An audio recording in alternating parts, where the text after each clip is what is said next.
I worry very much, and I say this from the bottom of my heart, that we are moving very, very quickly from a democratic society, one person, one vote, to an oligarchic form of society where billionaires will be determining who the elected officials of this country are. And I'm going to do everything I can to stop that.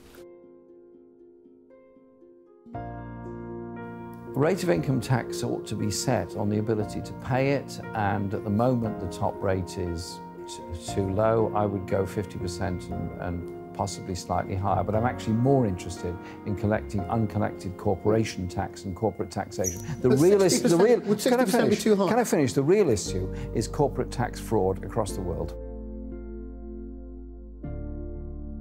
And here's the point. This is the wealthiest nation in the history of the world. But nobody in America knows it because their standard of living is going down and almost all of the new wealth is going to the top 1%. That is an issue that we have to deal with.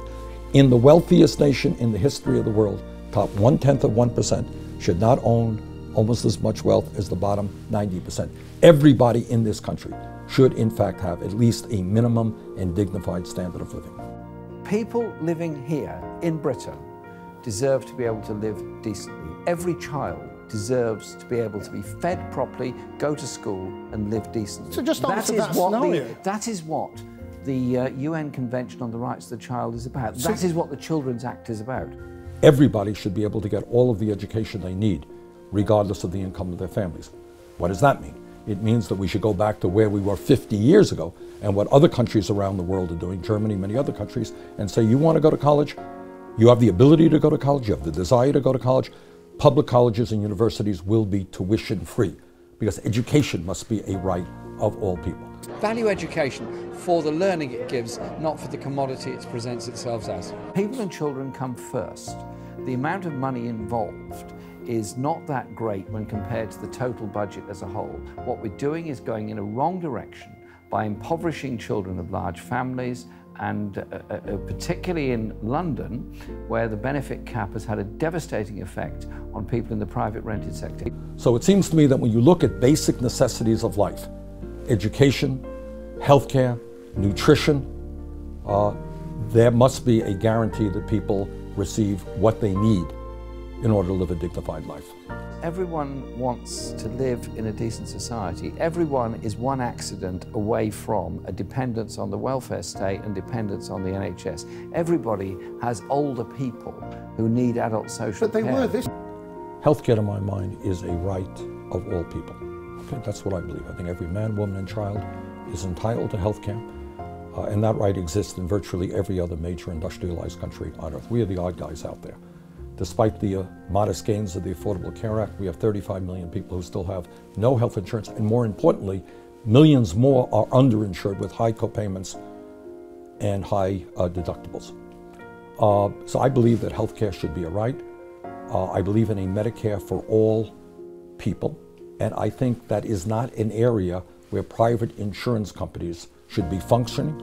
Because once you have private insurance companies there, their goal is to make as much money as possible, not to provide quality care. We have a finite need of providing health education, providing social services, supporting housing, supporting infrastructure, all those very important areas of government expenditure.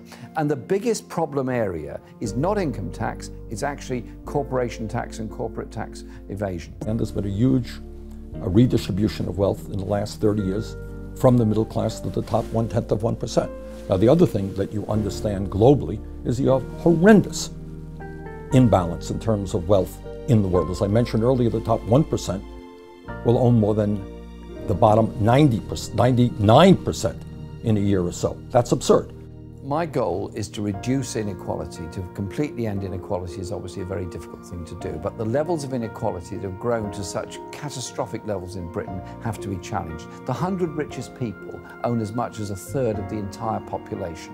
We have the grossest levels of income disparity of anywhere in Europe. We have the very wealthy buying up large parts of London in order to keep it empty and use it as an investment bank for the future. But the issue that I want to be talking about is the collapse of the American middle class. You guys gonna write about that? Yeah. Is that an important issue? The need to create millions of decent paying jobs. The obscenity of the kind of level of income and wealth inequality that we have today. The reason our campaign is doing well is because people are responding to those issues. It's a thirst for people looking for space, looking for democracy and looking for an alternative, because we've been told there's no alternative to austerity and that our children are going to be worse off than we are and our children's children are going to be worse off than our children. People don't accept that, and so what we're providing is an open democratic space. The reason this campaign is doing well because we're talking about the issues that impact the American people. That is the level of interest in an engaged form of sensible, civilized politics where people can understand that there is an alternative. We don't have to accept this Me Tooism in economic policies. I have to say, we've accepted no money whatsoever from any corporate sources. We're not. I have to say also, we haven't been offered any either. So. And I'm proud, by the way, that vast majority of our money comes from working people, not from the rich. But if I'm a normal politician who needs to raise $20, $50 million, where am I going to go? I'm going to sit down with the wealthy. I'm going to go to the country club. I'm going to do my fundraisers at fancy resorts. And I get to know those people. But that's the whole point of this corrupt campaign finance system. If you're going to contribute $1 million to my super PAC, well, maybe you're a hell of a nice guy and you like to participate. Or maybe you want something. I think you want something. And you and I are going to become really good buddies so I can do your bidding. In other words, the millionaire class and the billionaire class increasingly own the political process and they own the politicians who go to them for money. I would want the super rich to be able to pay properly their share of the needs of the rest of the community. But they wouldn't be super rich anymore, would they? But the issue is actually that there's a crossover between income tax and high income people over towards the corporate tax sector, and they often evade taxation by that means. And so I think we should be looking at the way in which big companies, Boots and others, shifted their head offices out of Britain into low tax regimes and pretending that their income has solely come from those areas. That is tax evasion on a grand scale. Taking on Wall Street, taking on the military-industrial complex, taking on private insurance companies, taking on pharmaceutical industry. I don't think that makes me a career politician. I think that makes me as a candidate who is standing up for working people and prepared to take on the big money interest in this country. Do I believe that the United States should be playing an even-handed role in terms of its dealings with the Palestinian community in Israel? Absolutely, I do. Again, I think that you have volatile regions in the world. Middle East is one of them. And the United States has got to work with other countries around the world to fight for Israel's security and existence at the same time as we fight for a Palestinian state where the people in that country can enjoy a decent standard of living, which is certainly not the case right now. I think to bring about a peace process, you have to talk to people with whom you may profoundly disagree. There is not going to be any peace process unless there is talks involving Israel, Hezbollah and Hamas. And I think everybody knows that. When you talk about foreign policy, you're talking about many, many things. But maybe the most important thing that you're talking about is war. Trident nuclear missiles are due for replacement in 2016. Those missiles, if replaced and the main gate decision is made, will cost around £100 billion over the lifetime of the submarines and the missiles, about 25 years. That £100 billion should not be spent on those weapons of mass destruction. In my view, those weapons of mass destruction are not a defense against anything, they're a grave danger. But I think war is the very, very, very last option. We went to war in Iraq on the basis of dishonesty, on the basis of non-existent weapons of mass destruction, and on the basis that the US wanted us to do it, therefore it was a good thing. And I happen to believe that when you talk about foreign policy, at the very top of the list is the need for the United States to lead the world, to work with China, work with Russia, work with India in transforming our energy system away from fossil fuels and into energy efficiency and sustainable energy. And this is not just a quote-unquote environmental issue. This is also a global national security issue as well.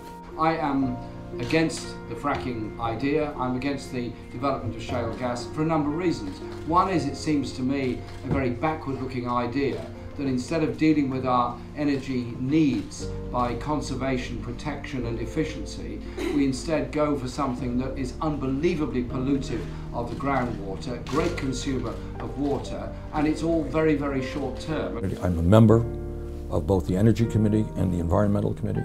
I listen to what the scientists are saying, not only in America, but around the world. And that is, climate change is real, it's caused by human activity. It is an international crisis, and I have to tell you, without being overtly political here, it is an embarrassment to me that we have a major political party called the Republican Party, which with few exceptions refuses to even recognize the reality of climate change, let alone is prepared to do anything about it. That is an embarrassment, that you have a major party refusing to listen to science. So we don't live in the past, we don't live in the history, we learn from what they did, and we look to how we change our policies for the future so that we can provide real hope and real opportunity into the 21st century of a society of full employment, of a society of social justice, of a government that doesn't want to go to war everywhere else in the world, but wants to be an agency for peace, for justice, and for human rights around the world. They divide people on gay marriage, they divide people on abortion, they divide people on immigration.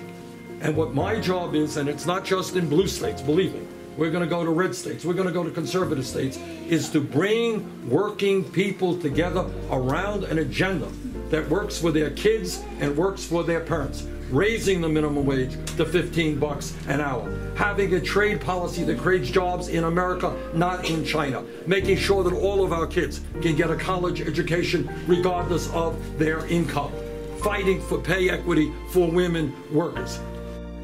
Together, we're very, very strong. Individually, not so strong. Isolated, we tend to be rather weak.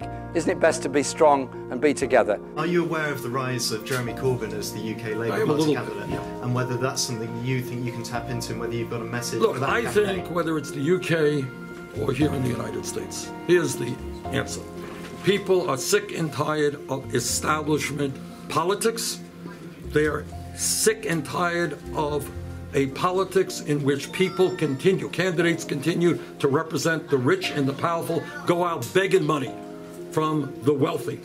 They are sick and tired of an economics in which almost all of the new income and wealth is going to the top 1%. And they're tired of a media which continues to want to have gotcha questions and make conflict between the candidates rather than talking about the real issues impacting the American people.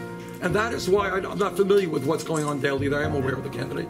But I think that is what's going on in this campaign. The American people are saying enough is enough. Why is it that almost all new income and wealth is going to the top 1%? Why is it that our kids can't afford to go to college? Why is it that our child care system is dysfunctional? Why is it that we're the only major country on earth that doesn't guarantee health care to all of our people who have family and medical leave? The American people want us to address those issues. They do not want us to be attacking each other. They want a focus, they want a real debate on real issues, and I intend to give it to them. I'm somebody that has spent my life in the peace movement and human rights movement. Do I have criticisms of American foreign policy? Yes, many people do. Do I dislike America? Absolutely no. I've been there many times and I have many friends in the USA, and indeed I'm following Bernie Sanders' campaign with great interest, and we're exchanging leaflets and badges and things like that. So it's great.